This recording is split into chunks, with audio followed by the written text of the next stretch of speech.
Olá, você acompanha comigo agora no programa Mais Saúde. Hemomar registra queda nas doações durante as férias. No quadro Vacina Sim, os locais para aplicação da vacina contra a gripe.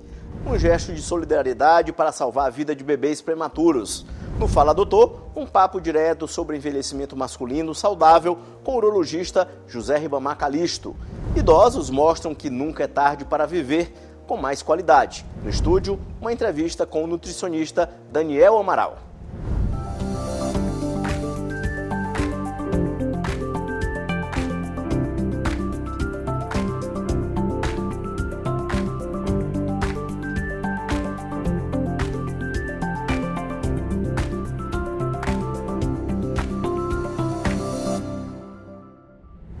As férias escolares costumam provocar queda nas doações de sangue e os estoques do Hemomar chegaram a um nível crítico. A instituição reforça o chamado para que a população ajude a manter o atendimento aos pacientes que precisam de transfusões.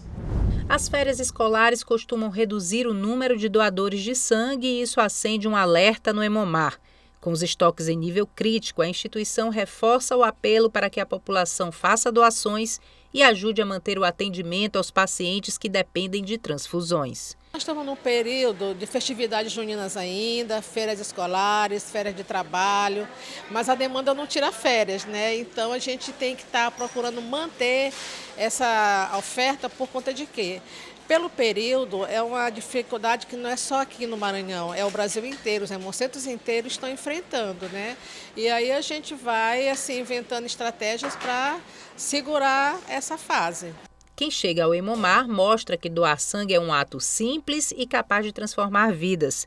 Além de seguro, o procedimento é rápido e pode beneficiar até 4 pacientes. É um ato de solidariedade. E por ser da área da saúde também, eu sei a importância da doação, né, do sangue. Muitas pessoas precisam e muitas das vezes não tem disponível nos postos de coleta e na Hemomar, então eu achei importante nesse dia de hoje fazer essa doação. Indico para quem puder vir doar, para vir doar sangue, porque doar sangue salva vidas e tem muita gente precisando, né, dessa doação. E que as pessoas que puderem vir doar, vir fazer esse gesto de amor, eu estaria grato. Cada pessoa que vier fazer essa doação. Para doar, basta estar em boas condições de saúde, apresentar um documento oficial com foto, ter entre 16 e 69 anos, menores de 18 precisam de autorização do responsável, pesar mais de 50 quilos, estar alimentado e ter dormido bem. Neste período de férias, alguns minutos do seu tempo podem representar uma nova chance de vida para quem espera por uma transfusão. O Banco de Leite Humano do Hospital Universitário da Universidade Federal do Maranhão está com um estoque muito abaixo do ideal e faz um apelo por novas doadoras. A doação é simples e pode salvar a vida de recém-nascidos, principalmente prematuros. Um gesto de poucos minutos pode fazer toda a diferença na vida de um recém-nascido. O Banco de Leite Humano do Hospital Universitário da Universidade Federal do Maranhão está com o estoque abaixo do necessário e busca novas doadoras para garantir a alimentação de bebês internados, principalmente prematuros e de baixo peso. Hoje a unidade conta com cerca de 20 litros de leite armazenados, enquanto o ideal seria 60 litros de leite para poder atender a demanda com segurança. Nós temos aí uma média de 20, 25 bebês na nossa unidade que nós podemos ofertar, mas ainda assim é uma oferta baixa, infelizmente, porque nós temos uma unidade de terapia intensiva onde os leitos eles rodam muito e finais de semana a gente acaba não abarcando tanto essa demanda que é tão grande. Nós temos aí um estoque para 20 dias e nós sabemos que é pouco para o tamanho da demanda que nós temos aqui na nossa unidade. Então, por isso que nós fazemos tantas campanhas para a doação de um alimento que é tão importante, tão rico, que é o leite materno. O leite materno é considerado o alimento mais completo para os primeiros meses de vida e pode ser decisivo na recuperação de recém-nascidos em tratamento hospitalar. Mulheres que estejam amamentando e tenham boa saúde podem se tornar doadoras. O Banco de Leite orienta todo o processo de coleta, fornece os frascos esterilizados e, em muitos casos, realiza a coleta diretamente na casa da doadora. Além de fortalecer a saúde dos bebês mais vulneráveis, a doação de leite humano representa um gesto de solidariedade capaz de transformar vidas. Uma pequena quantidade doada pode alimentar vários recém-nascidos e contribuir para que eles tenham mais chances de crescer com saúde e superar os desafios dos primeiros dias de vida. Acompanhe agora os locais das principais unidades de saúde que a vacina contra a gripe está disponível no nosso quadro Vacina Sim.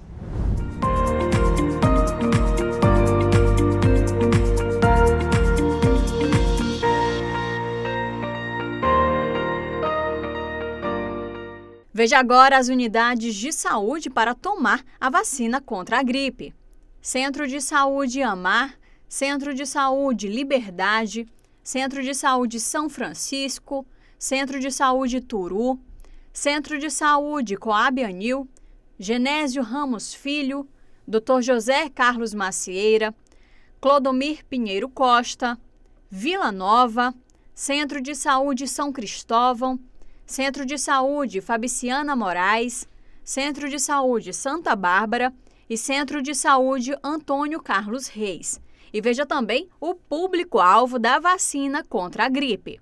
Crianças de 6 meses a menores de 6 anos de idade, pessoas a partir de 60 anos, gestantes e puérperas, povos indígenas, trabalhadores da saúde, professores das escolas públicas e privadas, adolescentes menores de 18 anos sob medidas socioeducativas, população privada de liberdade com 18 anos ou mais, funcionários do sistema prisional, pessoas com doenças crônicas não transmissíveis e outras condições clínicas especiais, quilombolas, pessoas com deficiência permanente a partir dos 12 anos de idade, profissionais das forças de segurança e salvamento e das Forças Armadas, pessoas em situação de rua e caminhoneiros, trabalhadores de transporte coletivo rodoviário, de passageiros urbanos e de longo curso e trabalhadores portuários. Esse foi o quadro Vacina Sim.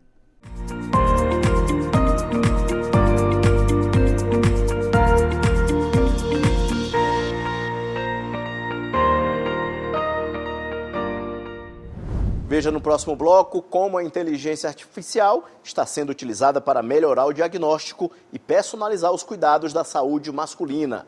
E veja também uma entrevista com o nutricionista Daniel Amaral. E vamos falar sobre os cuidados com a alimentação e como ela pode influenciar na saúde do corpo e até do sono. Não saia daí, a gente volta já.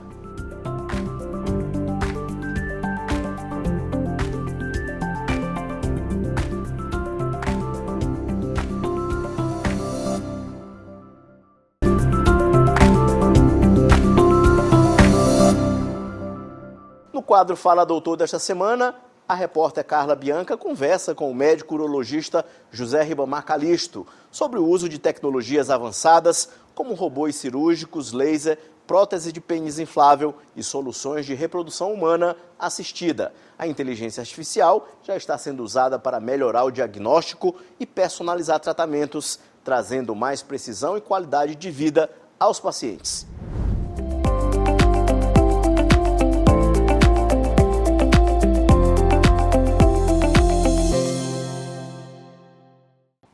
A urologia é uma das especialidades médicas que mais tem se beneficiado com os avanços da tecnologia.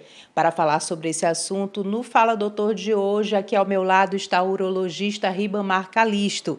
Doutor, quais são as principais tecnologias que vêm revolucionando a urologia nos últimos anos?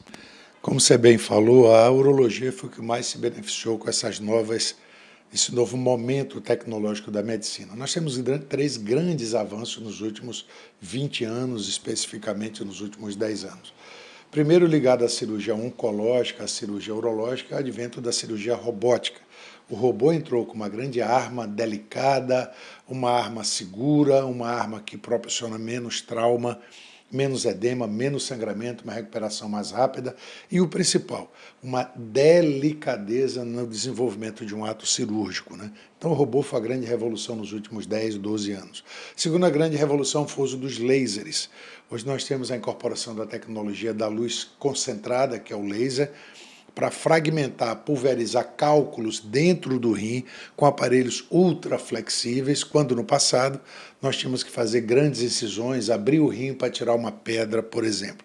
Então os lasers cada vez mais delicados, mais finos, os aparelhos, consequentemente, que levam esse laser até o rim, conseguem entrar na uretra, entrar na bexiga, muito fino, a grossura de um canudo de refrigerante, e dentro do rim pulverizar os cálculos em um procedimento rápido, procedimento com menos trauma. As últimas revoluções também no tratamento da impotência sexual já entrou no nosso cotidiano há mais de 30 anos, e a cada dia que passa os materiais têm melhorado, são as próteses de pênis infláveis.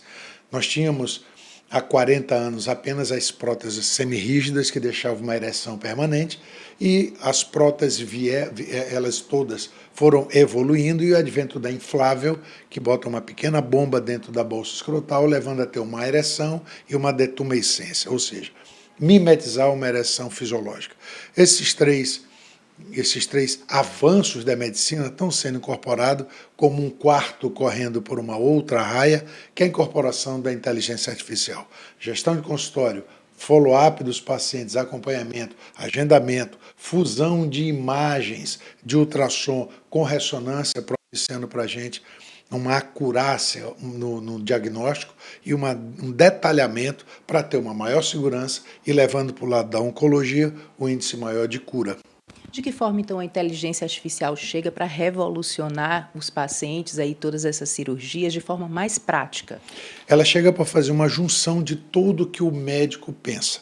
O médico pensa em fazer uma boa história, que é o principal, a história da doença, fazer um bom exame físico, ver os exames laboratoriais e radiológicos que são necessários para o fechamento do diagnóstico e ver as opções técnicas e disponíveis no Brasil e no mundo para ser oferecida ao paciente. Toda essa junção de informação que nós médicos temos que ter na mão para chegar aí, propor um tratamento.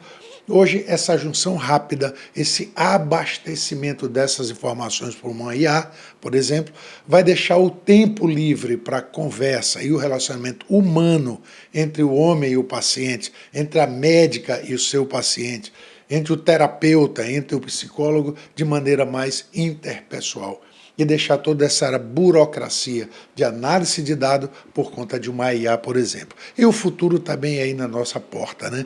O futuro em que as imagens cada vez melhores, plotadas em cima de um sistema robótico, vai nos dar o caminho mais preciso, que não é visto a olho nu, para que o cirurgião, usando uma tecnologia robótica, consiga ir mais adiante da delicadeza. Ou seja, hoje a gente tem informação anatômica na nossa mente, no exame de imagem, e usa a arma do robô. Nós estamos a dias curtos, né, nessa nossa década de 20, vamos supor até 2028, 2030, tendo essa fusão de todos esses dados. Então ele já entra para uma cirurgia robótica com a imagem plotada dentro, e a segurança não tem nem o que discutir, vai ser muito maior para uma recuperação mais rápida. Pode-se dizer, então, que as novas tecnologias trarão, além de soluções, pacientes mais felizes?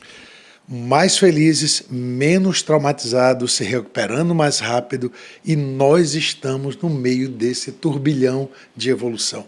No meio. Nós evoluímos muito na tecnologia operatória, da cirurgia aberta para a laparoscópica e agora para a robótica. Nós melhoramos muito na tecnologia de imagem. Nós tínhamos raio-x no passado, evoluímos para ultrassonografia, evoluímos para uma melhora do raio-x, que é a tomografia, adicionamos agora a ressonância magnética, e mais recente o PET-scan, que é uma tomografia por emissão de pósitrons, as cintilografias, ou seja, as imagens nos dão mais segurança.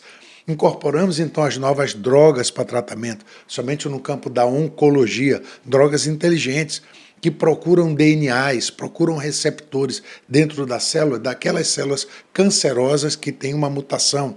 Ou seja, quando nós reunimos tudo isso e uma só inteligência e oferecemos para o homem, eu digo o homem como o ser total, as informações compactadas, ele vai chegar para o seu paciente, para o seu enfermo, e vai dizer a melhor proposta de tratamento, depois de analisar todos os dados, que eu levaria aí 15 dias para lidar, eu lhe dou em 1 minuto. Então, para o paciente vai ser muito melhor. Tudo isso, então, quer dizer que o pós-operatório, no caso das cirurgias, também serão melhores? Muito, muito. Eu voltei para cá no final de 89, 90, começamos a operar grandes cirurgias oncológicas, urológicas, que o Brasil estava crescendo muito nessa mesma época. Pode dizer que eu nasci na urologia, na grande revolução da urologia, né? Vamos dizer assim. Nasci como especialista. E naquela época nós fazíamos como era um conceito geral, grandes incisões, grandes cirurgiões. Isso mudou totalmente, né? Mudou totalmente. Então nós acompanhamos essa mudança, a nossa geração, entre 50 e 70 anos, essa revolução da medicina, que saiu de um conceito, eu vou falar de cirurgia, de uma cirurgia antigamente muito traumática, que levava muitas sequelas, a próstata, por exemplo, muita impotência sexual, muita incontinência urinária, para hoje, em 2025, com uma tecnologia ultra sensível, ultra delicada, no caso da cirurgia robótica. Então, eu operava uma próstata, deixava ele 7 dias internado. Hoje nós operamos uma próstata, um câncer de próstata, 7h30 da manhã, e no outro dia, 7h30 da manhã, ele está indo para casa bem. Trauma não tem comparação com a cirurgia do passado. Então, tudo isso que a humanidade tem feito, a ciência tem feito, a medicina tem feito, é para dar um bem-estar físico, mental e uma recuperação muito mais rápida. Isso é hoje, e nós estamos vivendo isso hoje. E o futuro está bem aí com as IAs, vai ser melhor ainda. Muito obrigada pelos esclarecimentos. Carla Bianca para o programa Mais Saúde.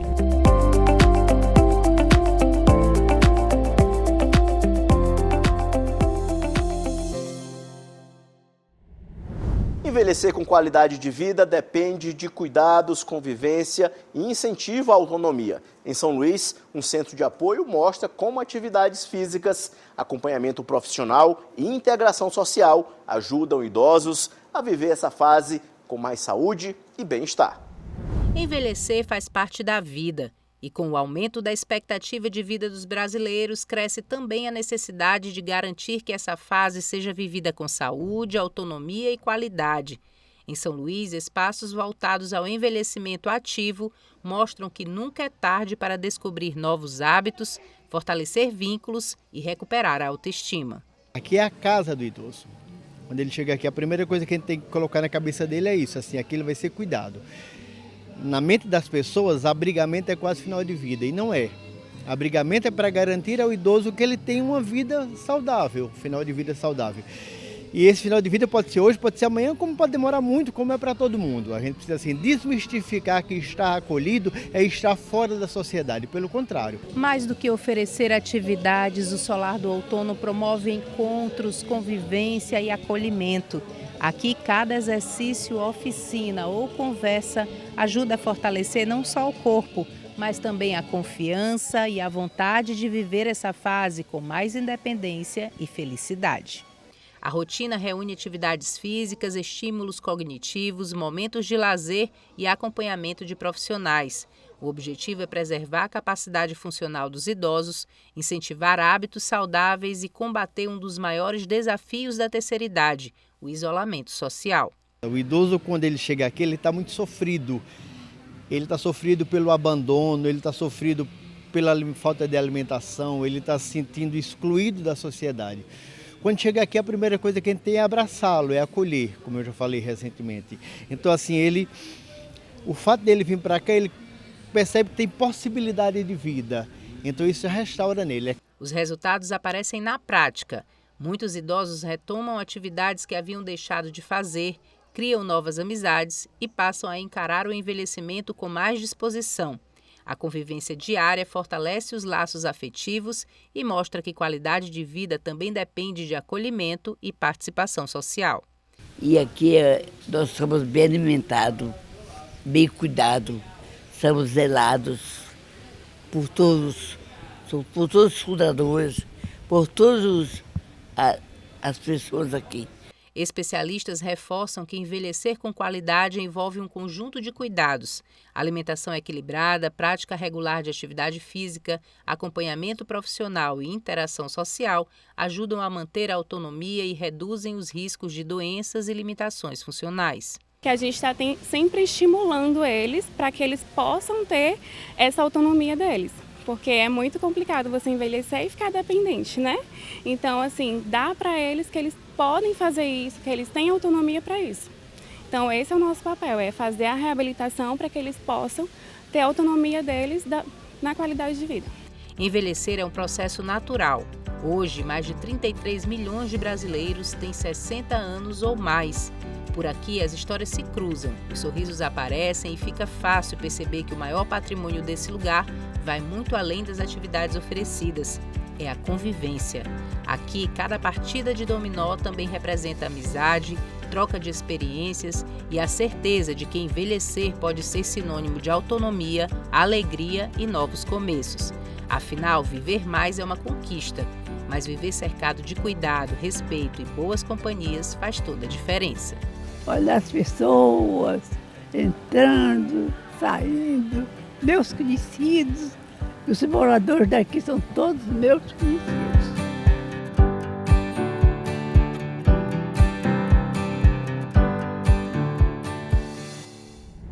No programa de hoje, a nossa entrevista é com o nutricionista Daniel Amaral e vamos falar sobre os cuidados com a alimentação e como ela pode influenciar na saúde do corpo e até do sono.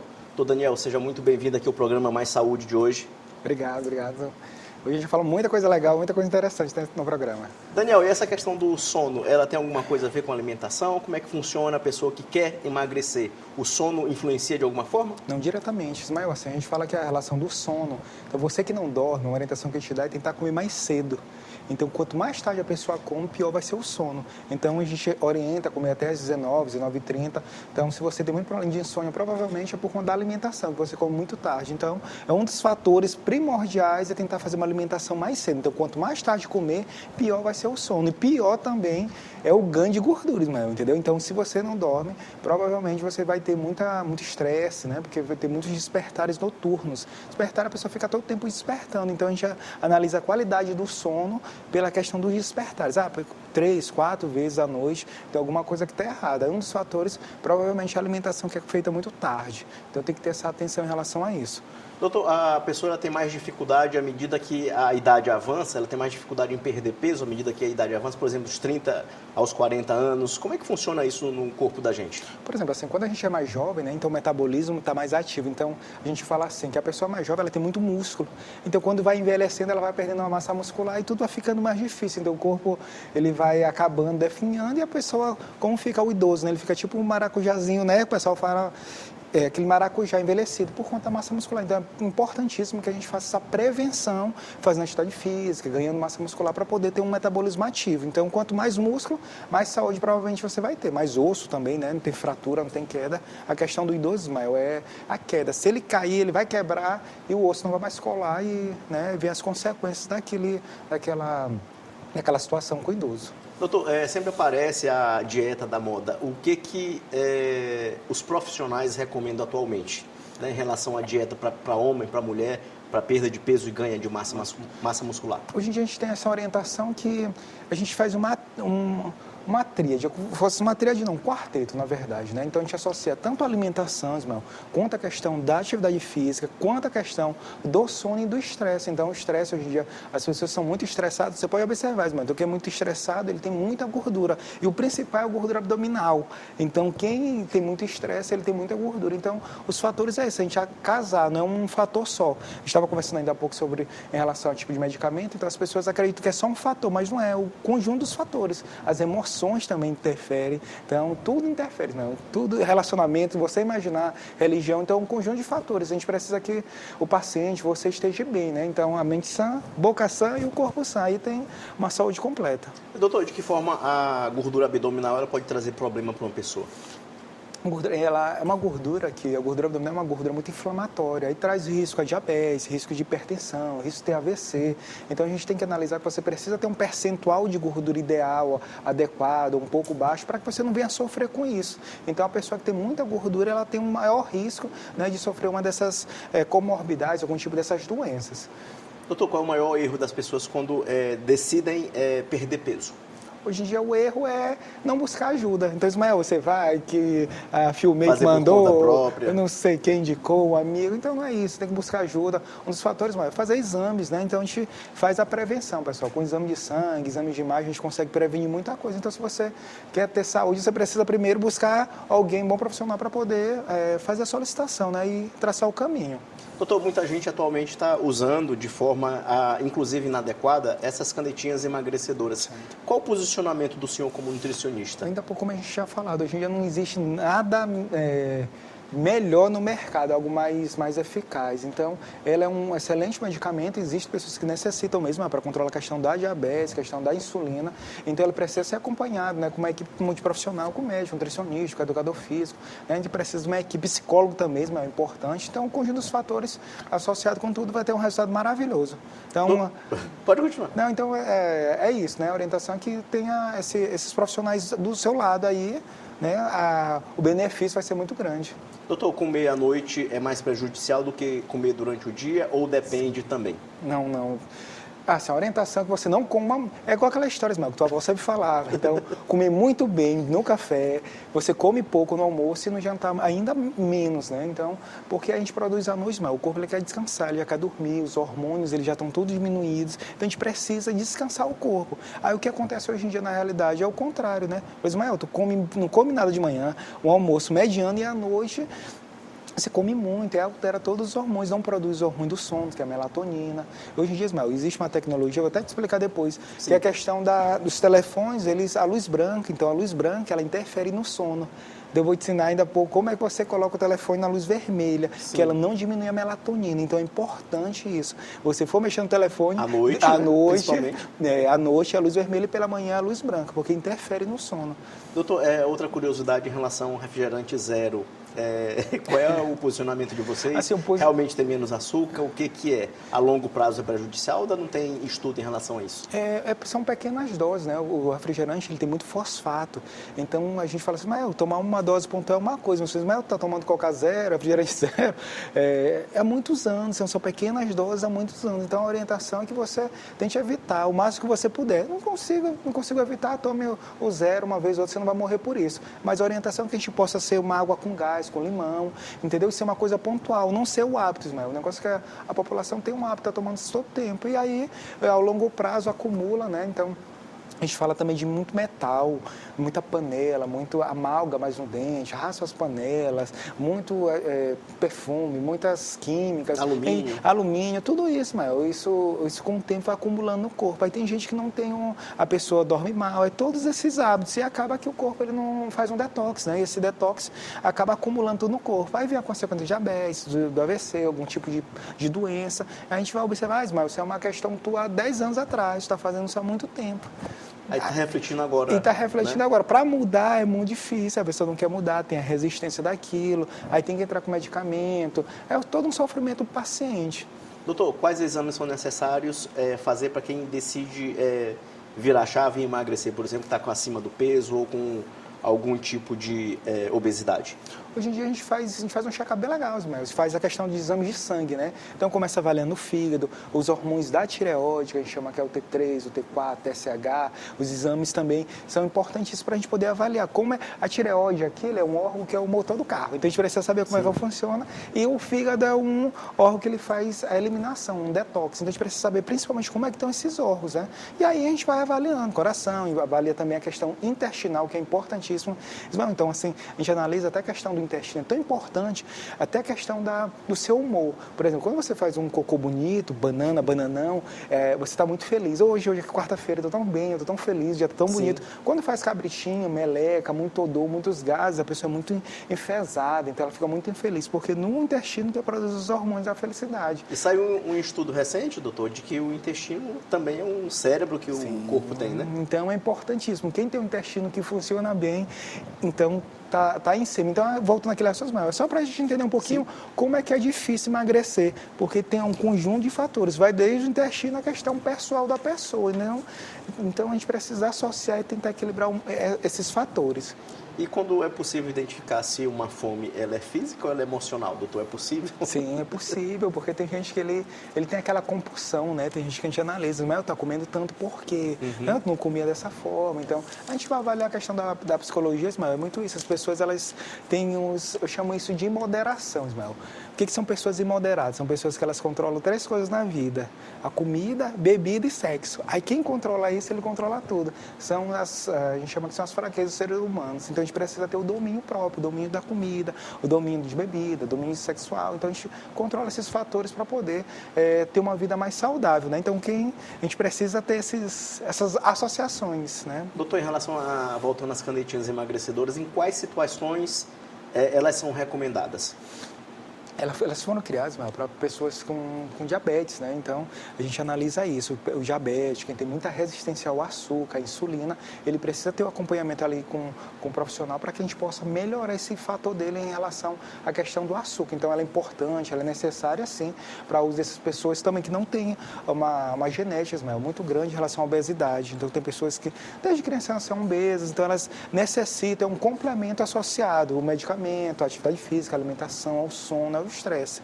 Doutor, em relação ao emagrecimento, o que é considerado ideal para a pessoa? A gente verifica que muita gente, a gente olha numa semana, na outra semana está completamente alterada por conta de uso de medicação e até dessas canetas emagrecedoras. O que é considerado emagrecimento saudável na medicina? Hoje em dia a gente fala muito assim, questão... O peso ele tem que ser gradual, irmão. Então, o pessoal usa as canetinhas para 10 quilos um mês, 15 quilos. Então, é uma perda muito grande. E o corpo, a gente chama isso que ele quer manter aquele peso. Por exemplo, Ismael, tu sempre pesou, teu maior peso foi 190 quilos. Então, ele adaptou. Quando você baixa de 90 para 70, ele quer voltar para os 90. Porque ele entende que é os 90. Então, ele fica lutando para voltar para os 90. Então, por isso que a gente orienta que você não passe muito tempo acima do peso. Tu tem que baixar esse peso, porque tu está 10 anos com esse mesmo peso. E o corpo acaba adaptando e ele quer ficar sempre nesse peso superior. E a alimentação de Ismael é muito viciante, muito açúcar, muito doce, né? As pessoas não dormem bem, então tudo isso associado acumula gordura e leva à obesidade. Doutor, em relação ao efeito sanfona, acontece muito de quem começa a fazer uma dieta, depois interrompe de forma repentina, né? Sim. E sem nenhuma orientação. O que é o efeito sanfona? O efeito sanfona é aquele efeito que você, né, ou usa com a dieta muito restrita, ou com medicamento também, que você perde peso muito rápido e depois você ganha novamente, aí fica nessa luta, engorda e perde. Mas sanfona. Exatamente, e com o tempo, Ismael, vai ficando cada vez mais difícil. Então, Ismael, tu perdeu agora 10 quilos, mas com o tempo, essa perda de gordura, ela ficando cada vez mais difícil, porque o corpo ele vai adaptando. O corpo é tão inteligente, Ismael, que com o tempo ele adapta até a questão do medicamento, ele adapta também. Então, você perdeu no início, com o tempo você acaba não perdendo mais. Vai ter que aumentar a dose e aí começa a sobrecarga do medicamento. Então, a gente não fica fazendo isso, é um erro muito grave. Engorda e emagrece, não tem que fazer isso. Daniel, em relação à hidratação nesse período não só nesse período que está fazendo alguma dieta, mas durante a vida normal também, a hidratação é fundamental, tomar água, né? Sim. Então, a água é vida, Ismael. Então, se você quer perder peso, se você quer ter mais saúde, a gente precisa fazer hidratação. E a água é importantíssimo, né? Tomar em torno de 2 a 3 litros de água por dia é o recomendado, a orientação que a gente dá para você poder estar bem hidratado. Até a questão intestinal, a pele, tudo é importante. Olha, Ismael, só um ponto que eu acabei esquecendo, que o intestino a gente analisa muito pela pele da pessoa. Sim. Por exemplo, tem a pele tão bonita, então o teu intestino está muito bonito. Mas que é maquiagem. Se o intestino está muito, se a pele está muito feia, o intestino também provavelmente deve estar muito bagunçado. É o resultado, né? É o resultado, entendeu? A primeira coisa que a gente bate, Ismael, alguma coisa está acontecendo com o intestino, vamos tratar, vamos ver o que é.